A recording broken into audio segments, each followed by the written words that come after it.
할렐루야. 5월 7일 가정예배로 드립니다. 신명기 8장 11절로 20절 말씀입니다. 어느 젊은 남녀가 만나서 사랑하고 연애하고 결혼하게 됐어요. 그래서 이제 유학을 함께 떠나게 됩니다. 꿈을 가지고. 그런데 경제적으로 이제 어려우니까 남편과 아내가 둘 다 공부할 수가 없는 거예요. 한계 상황에 다다르게 됐고, 고민하다가 아내가 기도하면서 과감히 자신의 꿈을 포기하고 남편을 돕겠다, 이렇게 마음을 먹고요. 당신이 우리 집 가장이야. 그 세우고서 그날로부터 이 아내가 새벽부터 밤까지 계속 일을 해요. 그래서 남편을 결국 그 학위를 마칠 때까지 이 아내가 정말 다 노력해서 그래서 학위를 마치고 이제 한국에 들어와서 남편은 대기업의 이제 임원으로 딱 발탁이 됩니다. 그러다 보니까 이제 정말 성공적이다. 그래서 안정하고 잘 먹고 잘 사는 뭐 이런 여유가 있는 어떤 풍요로운 삶이 보장이 됐죠. 얼마나 좋아요. 그 수고가 보상받는 이런 느낌이잖아요. 그런데 어느 날 이 부부가 그만 부부싸움을 하게 돼요. 그리고 남편이 하지 말아야 될 말을 실수로 하게 됩니다. 너무 화가 났으니까 그럴 수도 있겠지만 하지 말았어야 할 말을 뭐라고 했냐면 난 이제 너가 더 이상 필요 없어, 이런 말을 하게 돼요. 끝가는 소리를 한 거죠. 난 이제 너가 더 이상 필요 없어 라는 이 말이 이 여인에게는 이 여인의 이제까지 살아왔던 인생 전체를 그냥 와르르 무너뜨리는 그런 말이 되었던 거예요. 그래서 그 한마디로 이 여인의 인생이 그냥 무너져 버리고 맙니다. 화가 나서 의미 없이 던진 말인지는 모르지만 그 말에 있는 그 독이 순식간에 아내의 영혼의 죽음으로 몰고 갔어요. 인류 최초의 죄가 뭡니까? 아담의 죄악인데요. 그게 뭐냐면 아담의 언어였어요. 말이었다고요. 하나님이 주신 이 여자가 나한테 선악과를 주어서 내가 따먹었습니다. 그러니까 돕는 배필로 무엇보다도 아끼던 그 여인을 향해서, 그리고 그 여인이 잘못해서, 그 다음에 이 여자를 만든 하나님이 잘못해서 그런 거라고, 그런 말을 하는 이 아담의 그 말, 언어, 이것이 인류 최초의 죄였어요. 인간이 가진, 우리가 가지고 있는 이 근본에 있는 그 죄성을 말해주고 있는 겁니다. 그런가 하면 그것과는 정반대의 모습을 우리가 성경 속에서 찾습니다. 예수님을 기억하십니까? 아담이 저 여자 때문에 그래요, 당신이 만들어준 저 여자요 라고 말했던 것과 정반대로 예수님은 여러 가지 모함과 위법, 거짓 그 앞에서 그들에게 책임을 돌리지 않고 오히려 그 책임을 전부 다 움켜쥔 채 저들이 모르고 하는 것이니 아버지여 용서해 주십시오 라고 마지막 순간에 기도를 하십니다. 아담의 언어와 예수님의 언어, 그분에게 책임이 있어서가 아니었죠. 사랑하셔서 우리를 구원하시려고 마지막까지 그 입술의 마지막 생명의 순간까지 사랑의 언어를 그 입으로 내고 계셨던 거죠.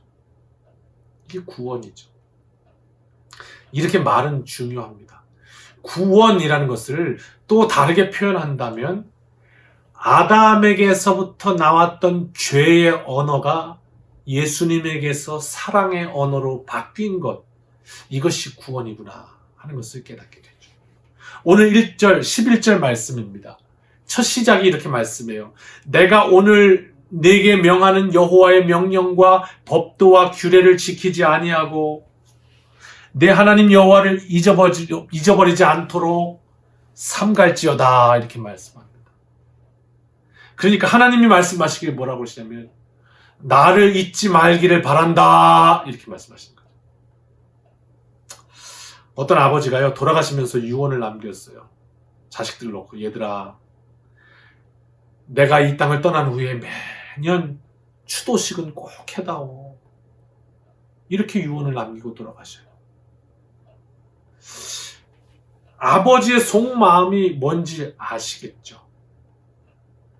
아버지가 떠나더라도 이 남겨놓고 간 이 가족들이 정말 책임 못 지는 그 가장의 그 안타까움으로 내가 떠나더라도 가족들이 흩어지지 않고 그래도 1년에 한 번씩이라도 이 아버지의 이름 때문에라도 모여서 그렇게 가족끼리 보듬어주고 돈독하게 행복하게 그렇게 서로 의지하며 살길 바라는 아버지 마음 아니에요? 그래서 내 추도식은 좀 꼭 해다오 이렇게 말씀하셨어요. 아니 그런데요 그 아들이 그 아버지의 말씀을 이렇게 이해를 한답니다. 야 아버지는 돌아가시면서까지 자기밖에 모르냐? 자기를 기억해달라고 자기 그러냐? 언제까지 기억하라고? 자녀들이 모이려면 얼마나 힘든데 요즘 코로나도 힘든데 이런다면 어떻게 했어요? 하나님이요 이 하나님의 자녀들에게 나를 잊지 말아라 하시는 건 그 하나님의 계명을 기억하는 그 삶이 끝내 복된 삶으로 가는 길이기 때문에 우리가 복된 길 걸어가기를 원하셔서 하신 말씀이라고요. 하나님이 우리에게 아쉬운 게 있어서 더 받고 싶으신 게 있어서 나를 기억해라 하신 것이 아니고요. 이게 받는 사람의 어떤 그 마음에 따라서 전혀 엉뚱한 해석을 할 수 있어요. 같은 말을 들어도 듣는 이의 수준에 따라 다른 말이 되는 법이잖아요. 오늘 이 복 주시고자 하는 하나님의 말씀이 진실 그대로 우리에게 들려지고 받아들여지는 은혜가 있기를 축복합니다. 12절로 14절입니다. 이렇게 말씀합니다. 내가 먹어서 배부르고 아름다운 집을 짓고 거주하게 되며 내 말 잘 들으면 그렇게 해줄게가 아니에요. 그렇게 될 거라는 하나님의 은혜로. 또 내 소와 양이 번성하며 내 은금이 증식되며 내 소유가 다 풍부하게 될 때에 네가 가진 게 많아질 때에 그때 14절 내 마음이 교만하여 내 하나님 여호와를 잊어버릴까 염려하노라. 네가 잘 되면 그때 하나님을 잊어버릴까. 그래서 어떻게 해요? 망하는 길로 갈까 봐 크게 염려한다는 거. 가나안에 들어가기까지 이스라엘 백성들 참 고생 많이 했습니다. 그 훈련을 통해서 하나님을 더 깊이 신뢰하고 따르는 백성들이 됐어요. 결국 하나님의 도우심으로 젖과 꿀이 흐르는 그 가나안 땅에 들어가게 됩니다. 그 전까지는요 유목문화였어요. 텐트 쳐가지고 옮겨다니면서 양을 키우고 하는 문화였다고. 그러다가 젖과 꿀이 흐르는 농경문화로 간 거예요. 가나안 땅. 이제는 농사 지으면 땅이 솟아내 열매를 내요. 풍족하게 돼요. 더 이상 돌아다니면서 성막 막 짓고 텐트 치고 이렇게 고생 안 해도 돼요. 밤 되면 그냥 집이 있어요. 자는 거예요. 또 예전처럼 나가서 만나를 이렇게 걷어들이지 않아도 돼요. 이제는 창고에 곡식이 쌓여요. 그냥 갖다 해먹으면 돼요. 이런 거예요. 풍족해진 거죠. 풍요로워진 거죠. 여유가 있게 된 거죠. 그랬더니 어떻게 해요? 그 하나님의 은혜를 잊어버린 거예요. 그 아내가 새벽부터 밤까지 했던 그 고마움을 잊어버린 채 아내에게 난 더 이상 너가 필요 없어 이렇게 말했던 그 독과 비슷한 거죠. 그렇게 하나님을 잊어버리게 되고 사망의 길로 막 나아가는 그 모습을 하나님은 보실 수가 없었던 거예요. 계속해서 하나님의 복을 공급하기 원하셨던 거예요. 그래서 기억하라고 하신 거죠. 하나님이 아쉬우셔서가 아니라 우리를 사랑하셔서 그 복된 삶에서 벗어나지 말라고 말씀하신 거죠. 이게 뭡니까? 반석 위에 지은 집이에요. 예. 흔들리지 않는 거. 모래 위에 집은 바람 불고 홍수 나면 그냥 훌렁 떠내려가는 거예요. 인생이 아무리 잘 나가는 것 같아도 한순간 바람에 훌렁하는 거예요. 14절부터 17절이에요. 여호와는 너를 애굽 땅 종되었던 집에서 이끌어내시고 과거를 돌아보라는 거예요. 저와 여러분의 삶 속에 하나님이 어떻게 역사하셔서 오늘까지 인도하셨는가를 돌아보라는 거예요.